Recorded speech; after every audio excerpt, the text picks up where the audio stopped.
Hi, I'm Bob Balch. Today I'm going to be talking to you about the trial that I am a juror on.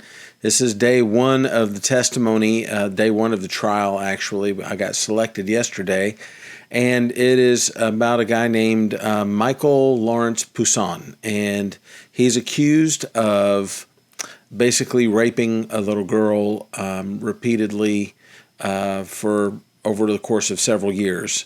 And it's a aggravated sexual assault is what they call it. And so that's what the trial is about. There's only one day of testimony that I can talk to you about today, but I'll be making these videos every night as I come home. Of course, not publishing them until the trial's over. But I'm just going to, in case you've never been a juror on a trial before, wanted to show you how things go. So we started off today with the being sworn in again by the judge, and the prosecutor gets up to give an opening statement. And I'm going to be looking at my notes here. I take a lot of notes. It used to be it's a habit from when I was an investigator. Sorry to interrupt this video. When I was doing my editing, I realized I had some problems with this first part of the video and the sound and everything. So I'm going to come in and just add this part to it so that those sound issues resolve themselves later on in the video. So I'm sorry about that. Here we go. The trial started at 1:15 p.m. on the day after we were assigned as jurors. The charges were read aloud. The not guilty was the defendant's plea. The prosecuting attorney's opening statement. The abuse took place from 2018 to 2021. The little girl, I'm going to call her complainant, is now 9 years old. It started when she was about 4 or 5 and ended when she was about 7. The defendant was in a relationship with the mom. In 2018, mom found the complainant with the defendant's son. The mom reported this, and an exam was done. The complainant was interviewed at a local facility that does interviews for people who say that they've experienced some type of sexual abuse, and the defendant's son, as a result of this, moved out of the home, and the mom and the complainant stayed with the defendant. They eventually moved to Jefferson County, Texas, in about 2019 or 2020. The defendant was still in the mom's life until 2021.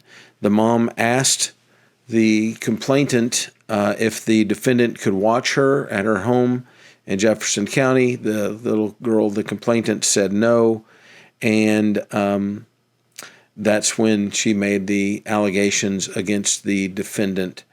Another trip to this facility in Jefferson County, Texas, where they do interviews and another medical exam. And the 2021 DNA results will prove nothing, but the 2018 DNA results from that complaint point to the defendant. And so now we'll get back to the original video. Thanks for being patient while I had to make this little insert. So that is the prosecutor's opening statement. The defense then has an opening statement. And in the defense's opening statement, she talks about all of the evidence that's going to be submitted. There's going to be testimony. There's going to be DNA evidence. There's going to be police reports, as well as interviews from a local organization where you take victims and they're interviewed by professionals. Phone extractions, phone records, and the phone records, all of those things, or many of those things, are going to point out that the complainant's mom has still been communicating with the defendant throughout all of that, even after all of the allegations, and that when the mom was at the police the same day that the mom was at the police station the same day that her daughter, the complainant, was being interviewed by this local organization, and she was constantly asking if she was constantly asking the complainant if she was being touched. And so that's one of the, it appears that the defense is going to be utilizing a tactic where they're saying, hey, this is just a young child, and the mom is constantly asking, are you being touched? Are you being touched? Are you being touched? Are you being touched? And so this power of suggestion, according to the defense, is making the child realize how important this is, and the child is basically being brainwashed into thinking that she's being touched. Then they talk about that November 2018 allegation where the defendant's son is alleged to have molested the complainant, and the mom actually texted the defendant. The complainant was in a locked room with the defendant's son, according to the report. And during the interview, where she takes the complainant to this organization where they interview victims of sexual abuse. During the interview, the complainant couldn't answer really open-ended questions. In this opening statement by the defense, apparently we're supposed to expect that when we see these interviews, that we will see the interviewer coaching or asking leading questions to the complainant. And then on December 4th or after, she was being coached that she would answer, and the defense is having us look forward to this point in the testimony where the complainant says that my mom told me it happened twice. So the defense is looking at this as mom is coaching the little girl on what to say. A couple other things the defense is looking at is that the mom and the defendant had a very tumultuous relationship. She actually showed up at his job 3 times when he didn't answer the phone or something like that. Not only that, but the mom would get drunk, and she actually punched the defendant right in the face. She left. He left. Actually, the defendant left several times, but came back. And the last time he left, 2 weeks before the accusation, the 2021 accusation, the mom, according to the defense attorney in the opening statement, went ballistic. And the complainant knew, according to this opening statement by the defense, the complainant knew that if she made an allegation, then the defendant would just be out of the picture, and this tumultuous type of relationship would be over, and would bring some peace to the home. In 2018, the interview with this organization that does the interviews locally, the complainant said that the defendant was a safe person and that she wanted him. She was scared during the interview, and she wanted the defendant to come and be with her during the interview. The complainant had these ideas put in her head by her mom. Again, this is the opening statement by the defense attorney, and the complainant has been coached by her mom for 5 years. The case from 2018 was closed, and then it was reopened with the new allegations in 2021. So those were the opening statements, and it was quite a little bit of writing. I had about a page and a half of notes just on the opening statements. And then we had the very first witness. And this was interesting. I've been several trials before, and I'll just let you know how this goes. The prosecutor is very kind to the witness, and most of the time the witness is not very happy when the defense attorney gets up to talk to the witness. And so the defense attorney did a really good job of making the witness get upset and just not look so angelic. So that's basically the big picture. of the first witness. The first witness was the complainant's mom. And in this, the interview with the prosecuting attorney, the witness, I think, did a pretty good job. She got her point across. She talked about the birthday of the complainant, that she was formally engaged to the defendant as well, that they met in 2004, that one of her sons, her son, his dad was friends with the defendant, and that's how she became to know the defendant. Their relationship started in 2018, while the complainant was only 4 years old. She has an older son that's about 8 or 9 years older than the complainant, and she moved in with the defendant after not a very long time, it appears. The defendant had older kids of his own, a couple of boys and a girl, and they lived with the defendant for about 1.5 years, and that's what my notes say here.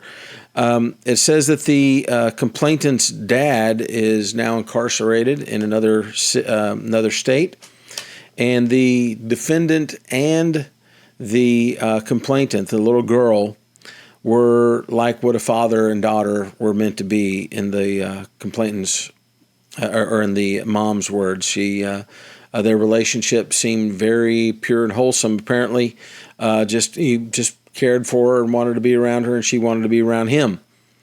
The complainant called him daddy, and she was in preschool at the time, and she had access to, or the complainant was always, around the defendant. He had access to her as well as the mom, because, he had access, unsupervised access to the complainant because the mom was going to college, and the mom had a couple of part-time jobs, so she was busy. She was a full-time student, had full jobs, and there was no other adult in the home when the defendant and the complainant were together. Now, in November of 2018, remember they got together in 2018 as a couple, and she moved in. In November, right after the complainant, the little girl, turned 5 years old, the witness, the mom, said that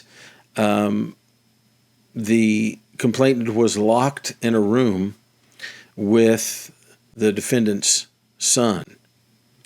And he had his own room. The door was locked and closed when it was normally unlocked and open.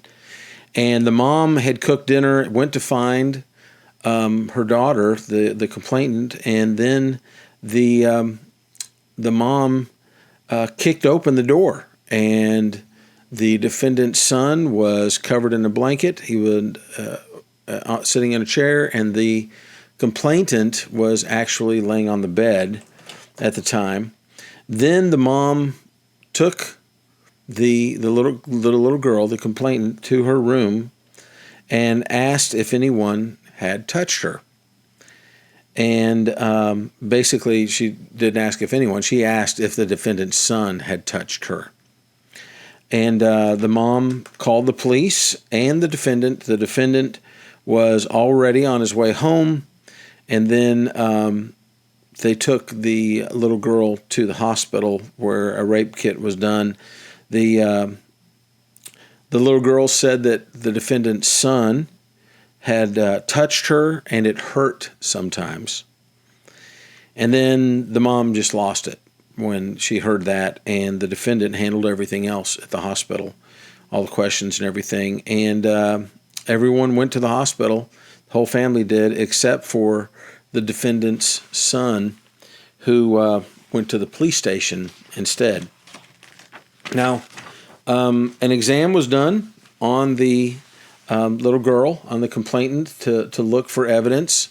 Now, this is all according to the mom's testimony. And the next morning, they took their kids to this house where they do the interviews. And in the first interview, they said she sounded coached. And they took her back for a second interview, and the mom wanted to move out at that time. But they stayed because the defendant's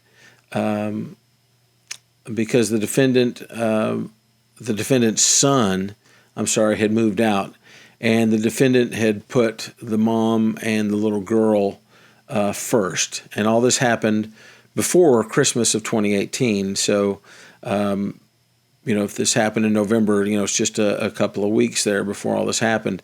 And then the mom stayed with the defendant for 7 more months after that. The relationship deteriorated, and the mom and the little girl and her older sibling all moved to basically the mom's hometown, which is not too far away from where they were. The mom then went to the defendant's home regularly with the little girl. She was still seeing him in this tumultuous on-again, off-again relationship, but the little girl was not alone with the defendant.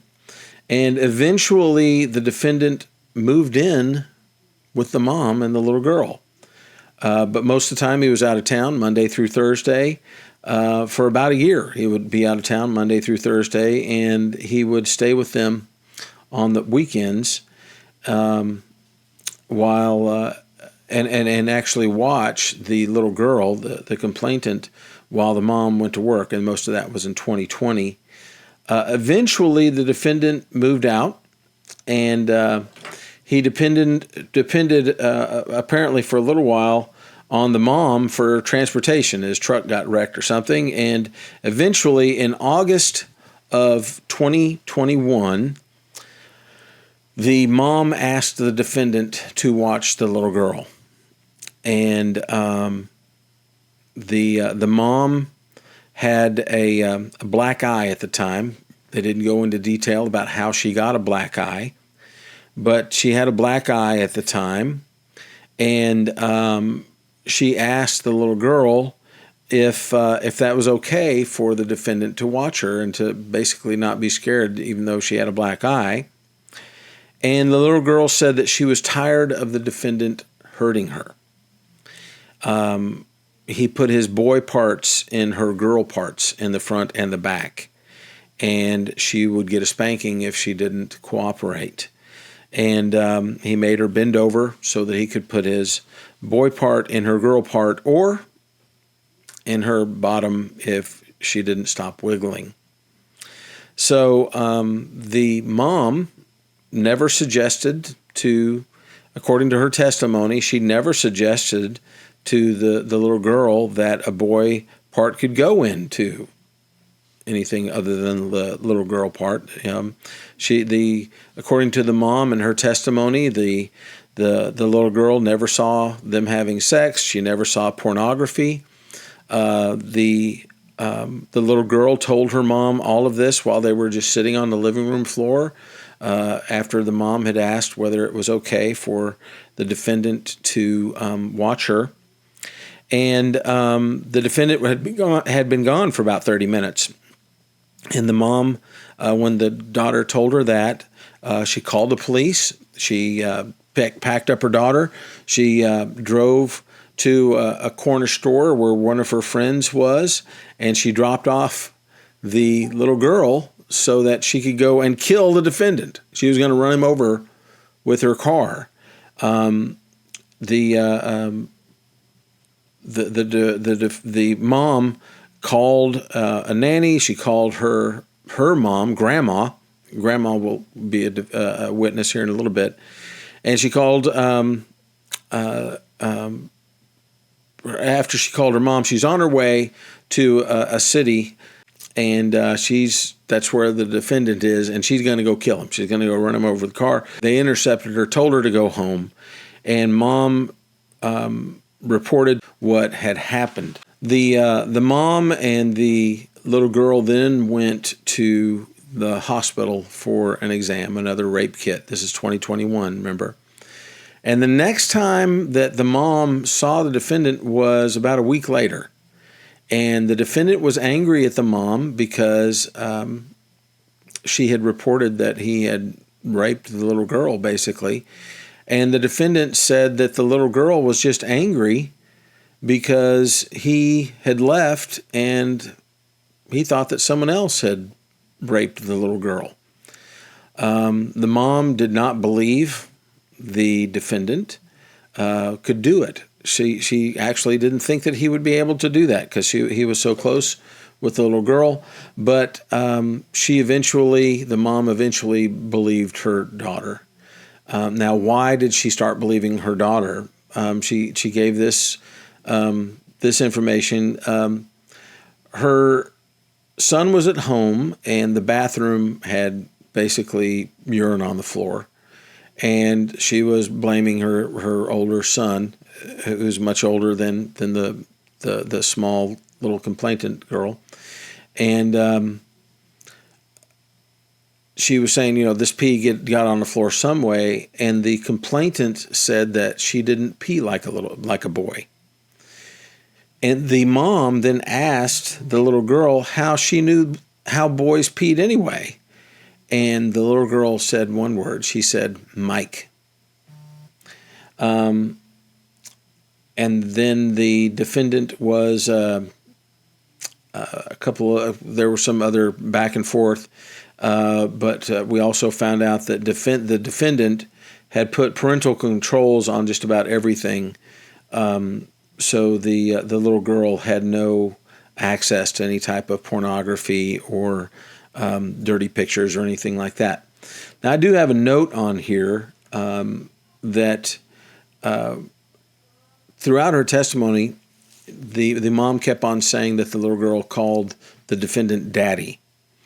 And this time she said, the little girl said Mike.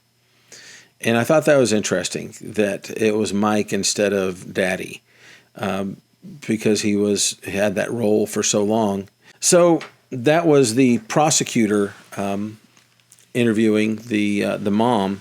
And then, the defense gets to talk to the mom as well. And so that cross-examination happened. There's not only cross-examination, then the prosecutor gets up to ask some more questions, and then the defense can ask some more questions as well. And I just kind of put all those together. The mom and the little girl went to a city in Texas to visit the defendant during the week several times. So it wasn't just on the weekend that the defendant saw the mom and the little girl. It was sometimes during the week as well. The mother-in-law, sorry, not the mother-in-law, but the grandmother, the mom of the little girl, her mom, grandma just tolerated the defendant. They did not, they weren't very lovey-dovey, apparently, according to the mom. And the defense brought up in their questioning of the mom, they said that in the interview with that special place where they interview people here in Jefferson County, Texas, in 2021, the mom initially said that she did not know the whereabouts of the defendant. And then she came clean, and she did say where the whereabouts of the defendant was. And then there was this great big exchange of how many phones the defendant had, or the mom had, and whether or not she had used the defendant's phone. And there was a couple of times where the defense attorney said, I'd like to remind you, you are under oath. And the judge actually got on to the defense attorney and said, hey, she knows she's under oath. This isn't a TV show, right? She knows she's under oath. And she didn't say this isn't a TV show, but that's kind of the implication that I got was she knows she's under oath. You don't. She answered it. If it's not the answer you want, too bad.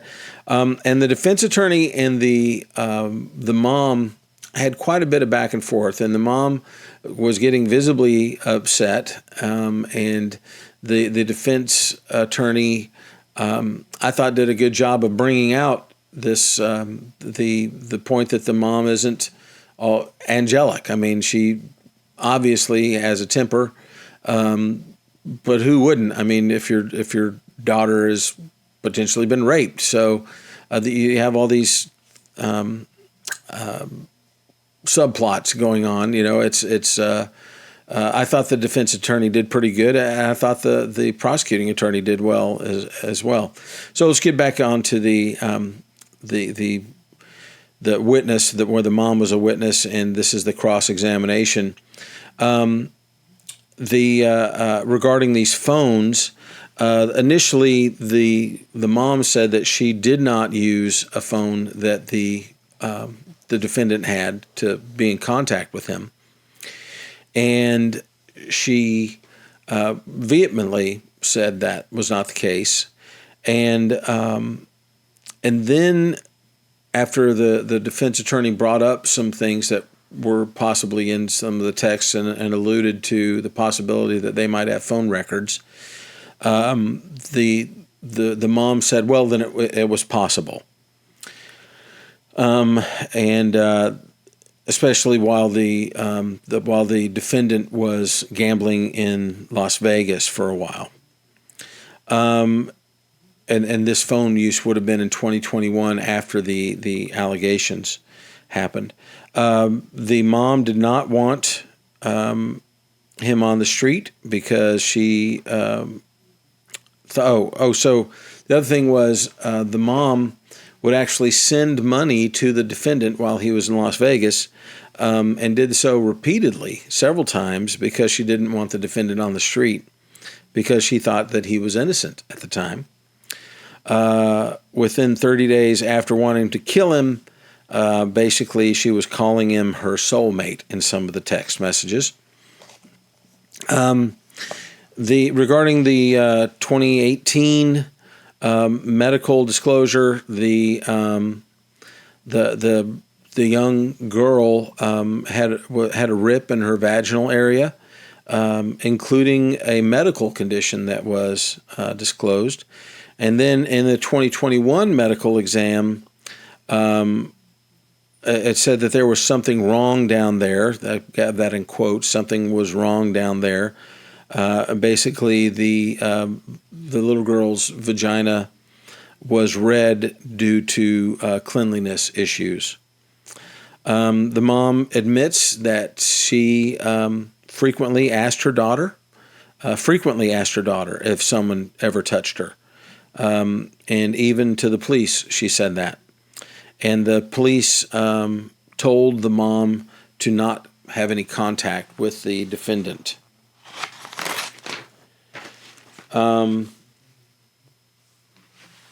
So they then got into a back and forth of, well, why did you believe both of them? How can you believe the defendant is innocent and believe your daughter? And the mom was saying that she believed both of them. Initially, she believed the defendant was telling her the truth and that it was someone else that did this to the daughter. And she believed the little girl that it said it had happened for a long time as well. And then there was some new information. The mom was on the witness stand, and talking a little bit more, going past just answering the question. And she said that her daughter, the complainant, she said that her daughter, quote, said that the defendant told her this, that this is how little girls treat their daddies. And apparently that's new information that the defense attorney had not heard in any of the, had heard before in any other testimony of any of the videos and things like that. That was the first time that she'd ever heard that phrase, this is how little girls treat their daddies. The implication from that is if the young complainant had never said that, and apparently she's been interviewed a couple of times by this place that does those interviews, and the mom has been interviewed, Why has that never come up before? The implication being, or what the defense attorney is alluding to, I felt, was that the mom was just making stuff up on the witness stand to make her case. So is that true? I mean, I don't know, but that was interesting. That's new information. And as we get into more and more of these interviews and things like that, I'll be listening for that. Is that really the first time that was ever said? So because I think that's pretty big information, according to my opinion, at least. The mom then denied making excuses for the defendant in 2021 for the 2018 incident. The mom said that they had a rocky relationship and that the defendant cheated on her. The mom never cheated, though, according to her testimony. The mom said that she had slapped the defendant in the face and that they broke up all the time. She said that the defendant actually left twice and that once the defendant had wrecked his truck, then the mom told the officer where the defendant was living, and the police picked up the bed sheets, to take them in to get tested for DNA. But the mom does not remember when they picked up the bed sheets. If it was that day, the day after, the next week, the next month, she was pretty angry that she was being asked, it sounded like. And then still the mom is testifying. There's a redirect, right? The prosecutor gets to get up and talk to the mom again, as well as the defense attorney. And so this is the redirect basically by both of them. The defendant had made dating account apps or had made accounts on dating apps on your phone or computer or something, and the mom had made accounts on those same things to try to trick him into making dates with her to prove that he was cheating on her. The mom recalled the defendant coming home, and the mom went to do fellatio on him, but it smelled funny and tasted funny. It tasted like KY jelly. And she did not think that it could be from her daughter until this organization that interviews victims asked the mom about KY jelly. And then the mom really got upset on the stand and broke down crying. And she recalled that the defendant always put the little girl to bed, and that he, one time he had his hands under the sheets where she came in, and he said he was just straightening out the sheets, but the mom pointed that out, that he had his hands under the sheets one time. And then the mom said that the defendant sometimes would get mad when the little girl, the complainant, was not allowed to spend time with him. The mom also said that the defendant would take the girl lots of places all the time alone in his vehicle, and that the defendant was the only one to discipline the little girl. She also said that the defendant would cook, but he would not clean or do any laundry. And when the little girl told the mom was calm.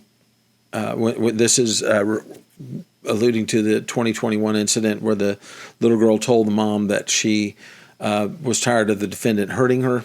Just bring it back into context. When the defendant, when the mom was talking to the little girl, she said she was very calm and that we'll take care of it. The defendant did not have a lot of influence on his own kids, apparently, and the little girl was left. They didn't talk about when in 2021 when the mom found out that when the mom was told by the little girl that she was tired of being hurt, the mom took her to a corner store, and when she took her to the corner store, she didn't just take her to the corner store and drop her off. She was actually left with an employee at the corner store and a friend of hers. And when the mom returned, her mom and her employee were in a car, and the mom did not go to see the little girl because she was so angry. So this was after the mom, was told to come back home. And then this was interesting information. The mom said that there were cameras in the house, several cameras, and that the defendant had actually purchased cameras, that there were two sets of cameras, and one of the sets of cameras was that a set that the defendant had purchased for the mom, and that one of the cameras was actually in their master bedroom, and the defendant was the only one who knew when it was on, I guess sometimes. The defendant only knew that it was on sometimes. But even though he's the one who bought them, you would think that he would just assume that they're on all the time. And then the point was made that the little girl said that one of the places where she had been molested was in that bedroom with the camera. So that was very interesting. That was it for the first witness, which was the mom. And then there was another witness. This witness was a nice lady, looked very professional, and she was a DNA forensic scientist who works at a Texas crime lab, a DPS crime lab in Texas, the Houston Regional Crime Lab. And she talked about in the 2018 DNA or 2018 rape kit that was collected, that actually that this was an interesting thing, that it took a long time to get that done. I mean, this happened in November of 2018, and it didn't get analyzed until like May of 2020. So a year and a half. That semen was not detected on any oral or anal swabs or anything like that. The underwear didn't show anything with semen on it. And the underwear had stains had some stains on it. It was worn underwear. And then they had buccal swabs. They didn't explain to us what buccal swabs were, from the defendant and the defendant's son.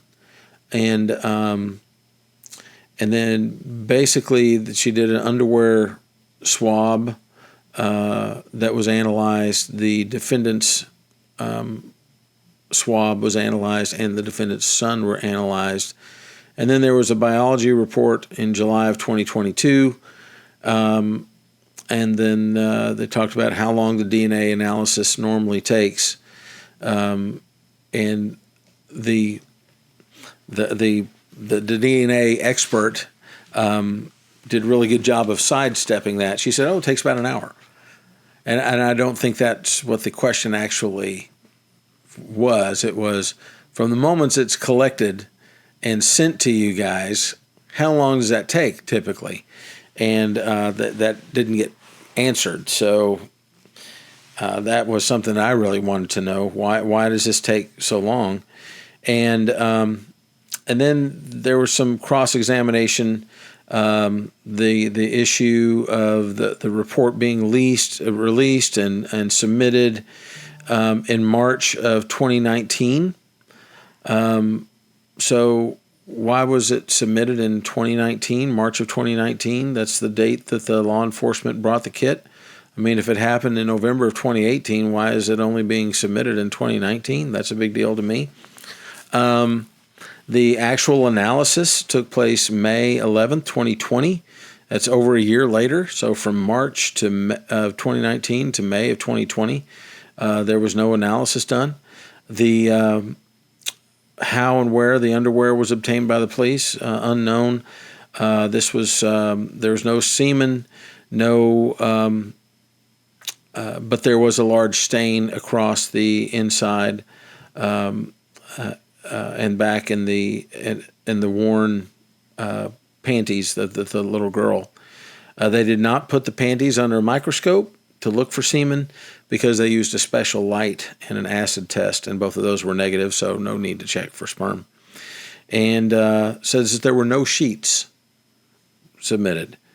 In general, the father and the son, she said that their DNA is not the same. It's slightly different. And then there was another turnaround in July 22nd of 2022, and that was a quick turnaround because remember the July 2022 happened in August. 2021, it was August of 2021, and by July they had those results back. So that was a quick turnaround, and they didn't actually say if there were any matches. So I'm not sure if they didn't ask that question. I don't think I missed that answer. I was pretty busy writing the whole time. I'm pretty good at writing and stuff, but I didn't hear her say that there were any matches on the DNA. So maybe there are going to be there might be another DNA expert talking tomorrow or something about the 2021 sample that was analyzed, because this DNA expert didn't talk very long about that 2022 thing, just a letter. And they also, one of the things that I thought was interesting was that they're checking for sperm, a little dead sperm, but that's what they're checking for under a microscope. If the guy's out of vasectomy or something, there's not going to be any dead sperm, right? It's just semen. So that was kind of interesting to me that they didn't talk about that. And the other thing was no sheets.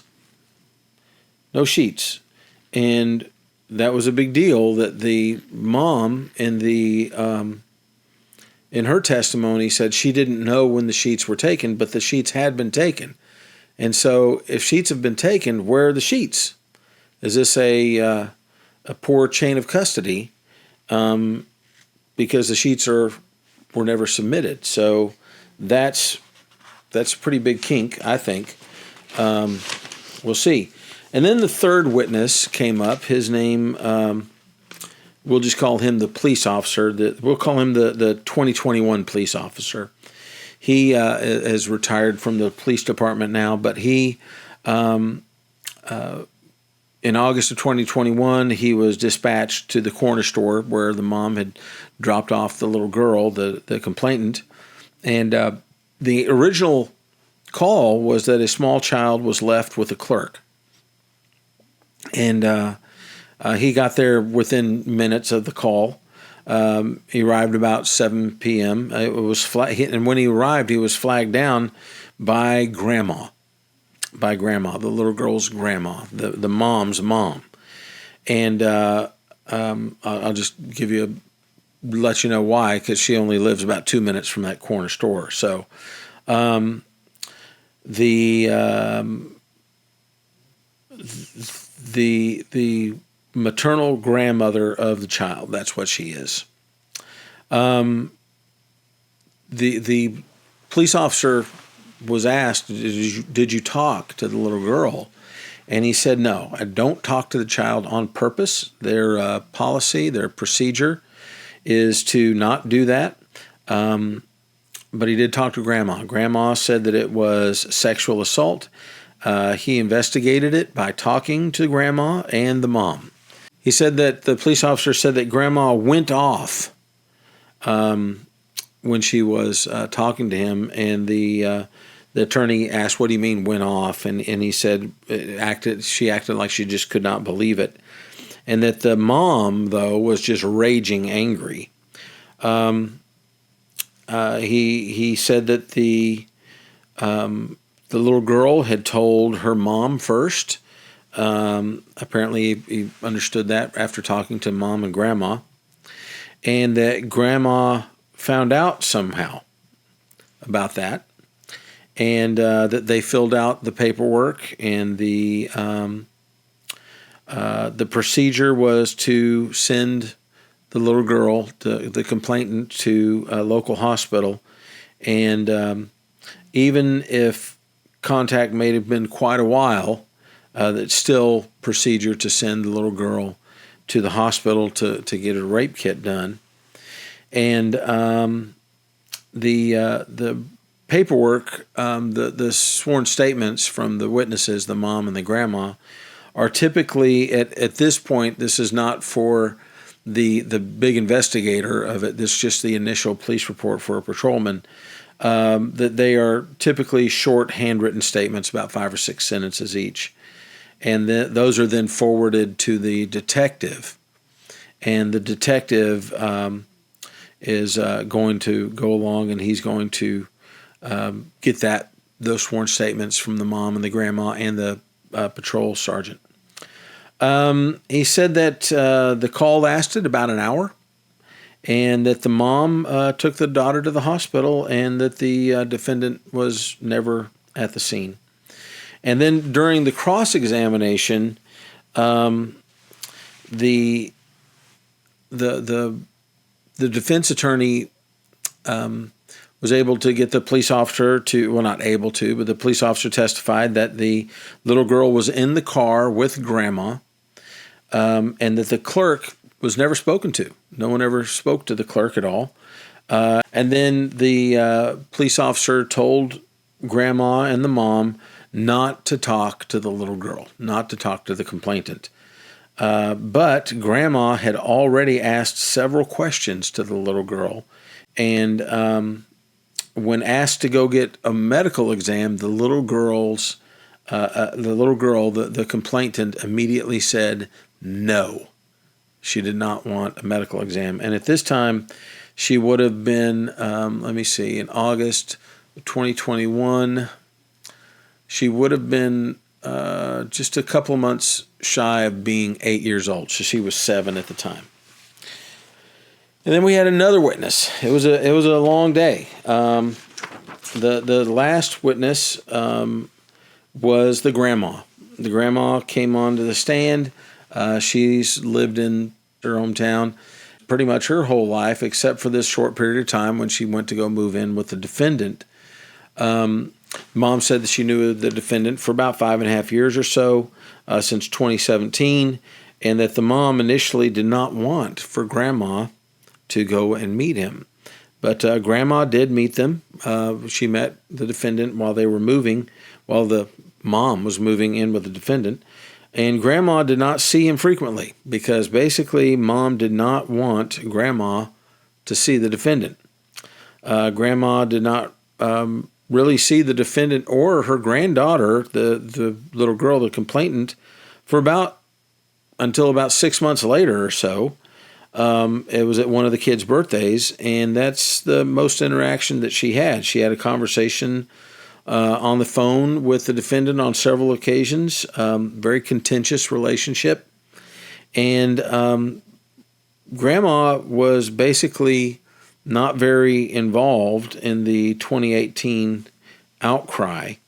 In 2021, she got a call from the mom to go get her granddaughter, the little girl, the complainant, who was behind the counter at the corner store. And when grandma went to go get her granddaughter, who'd been dropped off while mom went to go kill the defendant, the first thing that the granddaughter, the little girl, asked grandma was, "Do you know?" And grandma said yes, while the little girl was in the car. And it took about 2 minutes to get to the corner store. the little girl, when she went to go get her or be with her, she looked frightened, and she asked, "Am I in trouble?" And the grandma consoled her and asked if the defendant, the little girl then asked if the defendant was in the police car because the police were there. And Grandma was freaking out. Grandma asked where these molestations had happened. But she did not ask any details about what happened when she was molested, just where those happened. Grandma missed the. So the question was then, well, were there any flags? Anything that you look back on now that should have triggered to you that something was happening? And Grandma said that she missed this flag, that the defendant bought the little girl, the complainant, so many toys. And she said that the little girl liked the defendant very much, that she called him Daddy. And Grandma just had a sick feeling about the defendant, though, the whole time. The little girl said that the defendant was, when Grandma was talking to the little girl while they were in Grandma's car, the little girl told her grandma that the defendant was doing things in the truck and in the car and in her bed when Mom was sleeping. So then the defense attorney gets to cross-examine Grandma, and when she goes to cross-examine Grandma, she makes it clear that Grandma did not go to the hospital for the medical examination of her granddaughter, and she also made it clear that Mom was angry at Grandma.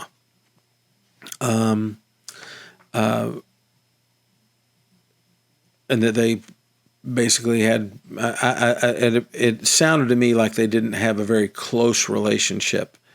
And then Grandma, when the little girl was in the car with her grandma at the corner store, the defense attorney was able to ask the grandma, well, what exactly did you ask, basically? And Grandma asked if anything happened when they were out of town. And then Grandma asked, well, where was Mama when this happened? And the little girl said that Mama was at the hotel while I was with Daddy in the truck. That's where she got molested. And then that was it for the day. That was a lot of testimony. So there are a couple of things that stood out to me. I thought that Mom and Grandma seemed genuinely concerned for the granddaughter. Grandma did not seem to have a very close relationship with her granddaughter, but it just doesn't seem like this grandma did have a very close relationship, ongoing close relationship, and that might be because Mom was embarrassed. Apparently, the home that they were living in with the defendant didn't have hardly anything in it. It was basically empty, and so Mom was just embarrassed and didn't want her mom, Grandma, to come over. So there's that. The couple other things that I thought were interesting is where are the sheets, and what about this DNA evidence? Apparently, I'm assuming we're going to have some more DNA testimony with another person who tested the 2021 DNA. So that's about all I've got for you. That's a big mouthful, isn't it? And if you are watching this and you didn't see the first video, well, make sure that's linked in the comments below or linked in the description below, as well as my video from 2022 about some things that you should think about as a Christian when you're on jury duty. So that's all I've got for you. And I appreciate you listening all the way to the end. Tune in to the next video to find out what day 2 of testimony is like in this trial. I hope you have a great day. My name's Bob Baulch with the That's Jesus channel. Be blessed.